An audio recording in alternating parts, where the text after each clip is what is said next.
Shalom, shalom à toutes et à tous dans le nom de notre Seigneur Jésus-Christ. C'est une grande joie pour moi de partager avec vous encore la parole de Dieu. Je suis le berger James. Et avant de rentrer profondément dans cette révélation, nous allons prier. Saint-Esprit, nous sommes exposés à toi en ce moment particulier parce que dans ces derniers temps, c'est les ténèbres qui règnent. Et seule la lumière peut vaincre les ténèbres. Et ta parole, ta révélation est une lumière. Nous avons soif de cette lumière. Illumine-nous, révèle-nous des secrets cachés afin que nous marchions dans cette gloire au nom de Jésus-Christ. Amen. Alors, nous allons poursuivre notre thème que j'ai intitulé « La chute de Dieu ».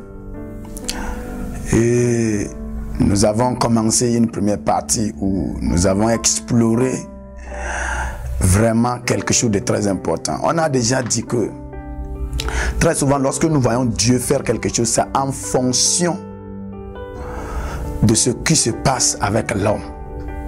C'est-à-dire que Dieu travaille ou Dieu agit en réponse de ce qui s'est passé dans la vie de l'homme. Alors, lorsque nous disons que Dieu a une fois chuté, directement, nous le lions à quelque chose qui s'est passé dans la vie de l'homme. Parce que Dieu n'a pas chuté parce qu'il doit chuter. Il a chuté parce que quelque chose s'est passé dans la vie de l'homme. Lorsque Dieu a vu que l'humanité était ancrée dans le mal, il a décidé d'amener le déluge. Donc Dieu n'est pas un Dieu de déluge, mais Dieu a apporté le déluge tout simplement à cause de ce que l'homme a fait. Parce que tout ce que presque dans la Bible, nous voyons Dieu faire, c'est en fonction de ce que l'homme a établi. Alors dans la première partie, nous avons exploré que la chute de Dieu a pour base la chute de l'homme. Et nous avons essayé d'expliquer que la chute, ce n'est pas l'homme a posé un acte, mais la chute, c'est que l'homme a quitté une position, il est arrivé à une autre position. Il est créé comme Dieu. L'homme n'est jamais créé comme un être humain. Il est devenu un être vivant. Il y a eu association de quelque chose de divin, plus quelque chose de terrestre.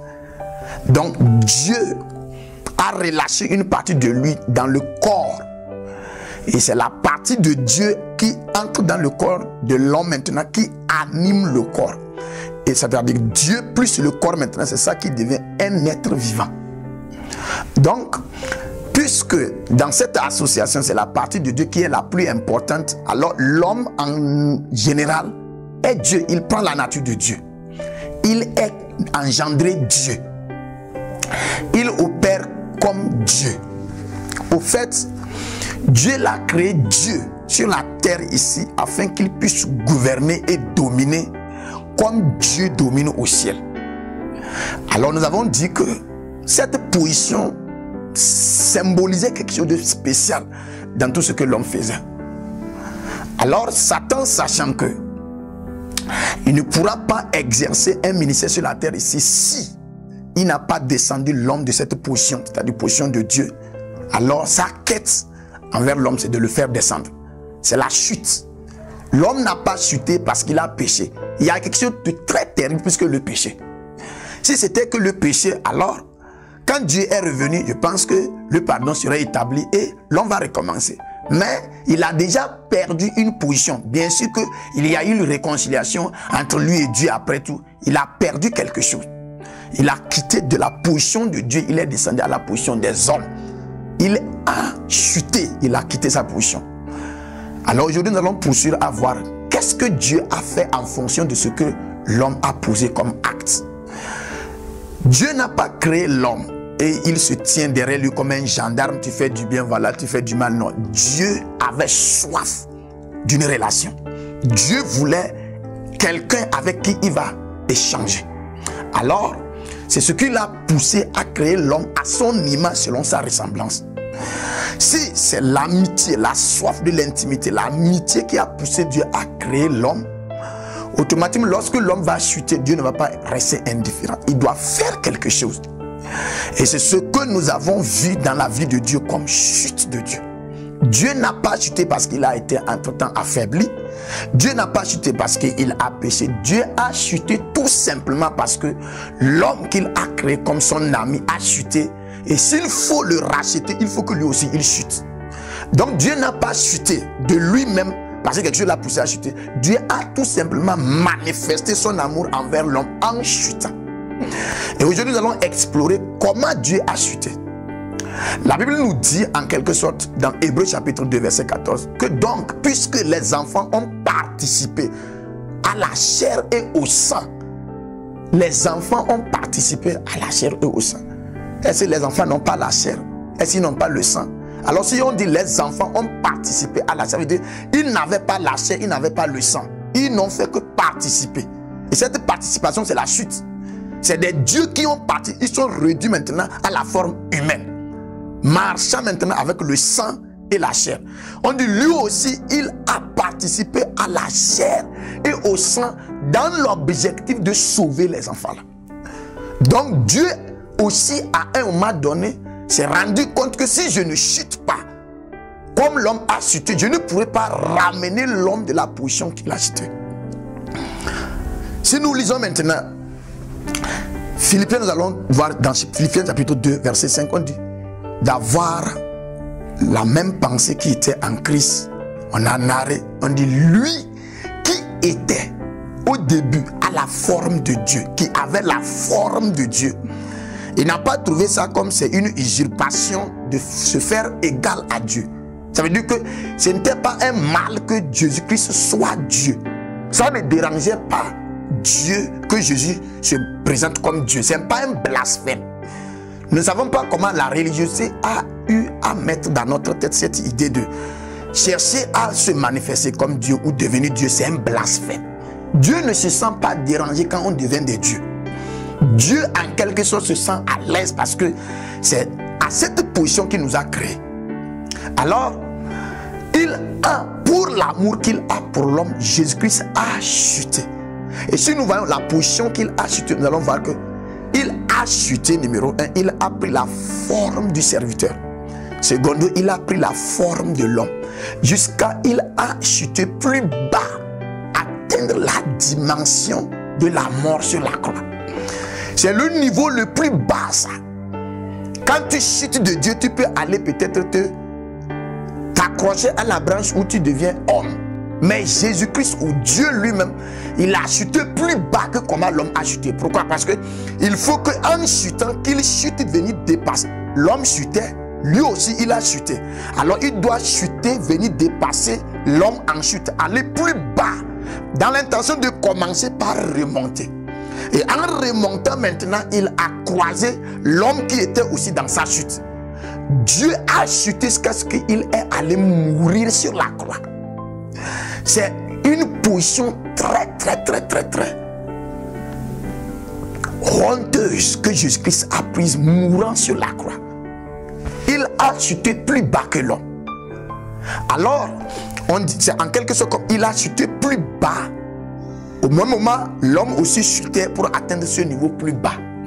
Mais Jésus-Christ ayant chuté plus bas, il a devancé l'homme en chutant plus bas maintenant. Il a restauré quelque chose, il a commencé par remonter. C'est-à-dire il a chuté au plus bas niveau et il a commencé par remonter vers le plus haut niveau. Alors en remontant, il a rencontré l'homme qui a chuté de Dieu et était en train de descendre. Mais il s'est limité au niveau de l'homme. Il était en train de descendre aussi pour atteindre la mort à la croix. Mais Dieu l'a devancé. Et quand il a chuté au plus bas, c'est-à-dire la mort sur la croix maintenant, il a commencé par remonter. C'est en remontant qu'il a intercepté l'homme dans sa chute. Il a arrêté au niveau de l'homme. L'homme n'a pas chuté jusqu'à la mort à la croix. C'est Dieu qui a chuté jusqu'à la mort à la croix. Et quand Dieu se relevait maintenant, il a rencontré l'homme qui était dans sa chute vers la mort à la croix. L'homme n'a pas atteint, mais Dieu remontait et il a croisé au niveau homme. Alors Dieu dit, j'ai chuté pour toi pour que nous puissions remonter ensemble. Alors Dieu saisit l'homme dans sa chute et ils ont commencé par remonter. C'est pourquoi la Bible dit dans Colossiens chapitre 3, puisque nous sommes ressuscités avec Christ, cherchons donc les choses d'en haut. Cette résurrection, ce n'est pas une résurrection physique. C'est en quelque sorte une montée. C'est-à-dire que puisque nous avons chuté en devenant des hommes, Dieu a chuté aussi Il est devenu homme et plus bas encore quand il est allé mourir sur la croix. Alors, il a la capacité maintenant, en remontant, de nous attraper en chemin et on est remonté avec lui. Ça veut dire qu'il a chuté et il a commencé par remonter. Et il nous a attrapés en chemin, nous aussi on a commencé par remonter. C'est la chute de Dieu maintenant qui pourra en quelque sorte nous donner la solution de notre chute. Si Dieu n'a pas chuté, il ne peut pas nous donner la solution. Parce qu'il ne peut pas être à la position de Dieu et commencer par nous donner solution, nous qui sommes à la position plus bas. Il faut que lui aussi, il descende dans cette dimension-là.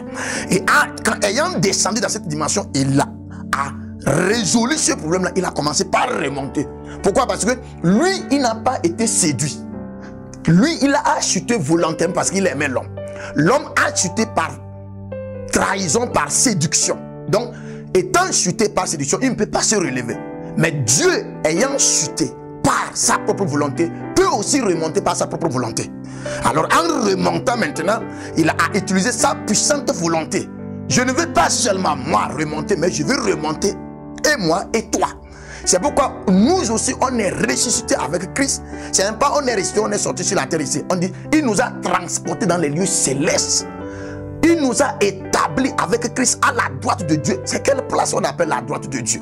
Au ciel, il n'y a pas le nord, il n'y a pas le sud, il n'y a pas l'est, il n'y a pas l'ouest. Il n'y a pas gauche, il n'y a pas droite. Quand on dit la droite de Dieu, en quelque sorte, c'est la place primordiale que Dieu avait créée pour l'homme. Je serai Dieu dans le ciel et toi, tu seras Dieu sur la terre. La droite de Dieu, c'est le trône sur lequel l'homme est censé s'asseoir.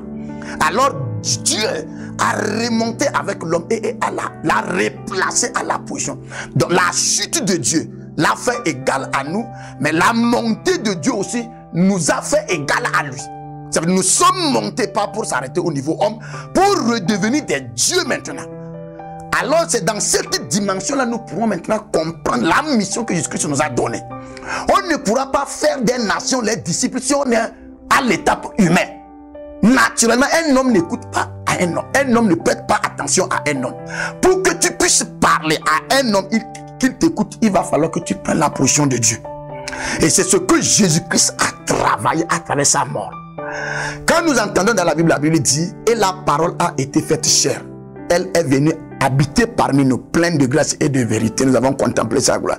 Ce n'est pas en quelque sorte un bonheur pour Dieu de devenir chair. Ce n'était pas en quelque sorte une qualification. C'était une honte.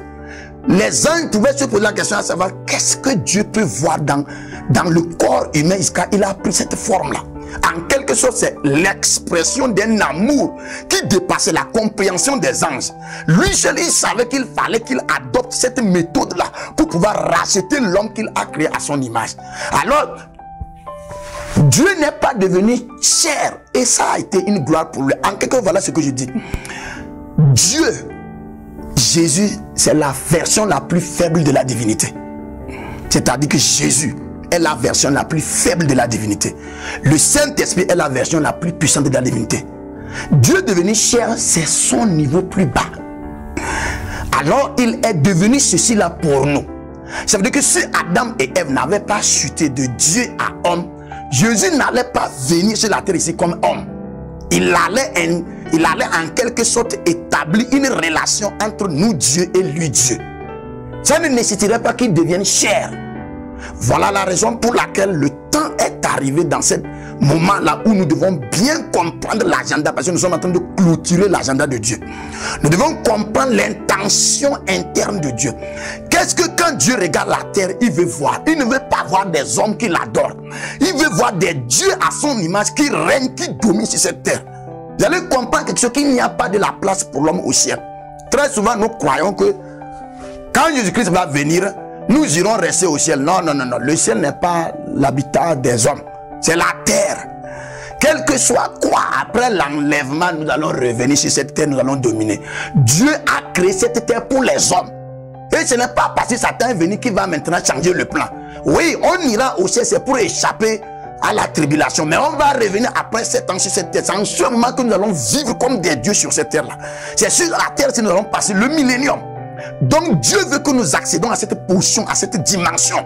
Nous apprenons à rentrer dans cette dimension. Et je vous l'assure, dans ces derniers temps, avant même que nous ne rentrons dans le millénaire, les gens comme toi et moi, nous allons commencer par accéder à cette dimension où nous serons des dieux sur cette terre. Et les gens vont nous regarder, nous ne ressemblons pas vraiment à quelque chose qui a de gloire. Mais quand nous opérons les choses, les gens s'étonnent de l'opération. C'est ce que ce monde-là veut voir. C'est ce que la science, la technologie, la magie, la médecine veut voir et croire à notre Dieu. Et c'est à nous de manifester ça. En ce moment, tu as déjà compris que Dieu t'aimant ardemment, il a chuté pour qu'il puisse remonter avec toi. Saisis cette occasion. Comprends profondément que je ne suis plus appelé à être homme. Je suis appelé maintenant à marcher comme Dieu. Et quand tu accèdes à cette clé, à cette révélation, le changement a commencé. Et tu verras comment dans ces derniers temps, Dieu va t'utiliser. Je prie pour que le Saint-Esprit élargisse ton scope ministériel, pour que tu comprennes profondément ce qu'il a dans ces derniers temps. Et lorsque tu vas comprendre, c'est fini, tes yeux sont ouverts et tu accèdes à cette clé-là. Tu es richement béni par ce message. Reste béni, connecté au nom de Jésus-Christ. Shalom.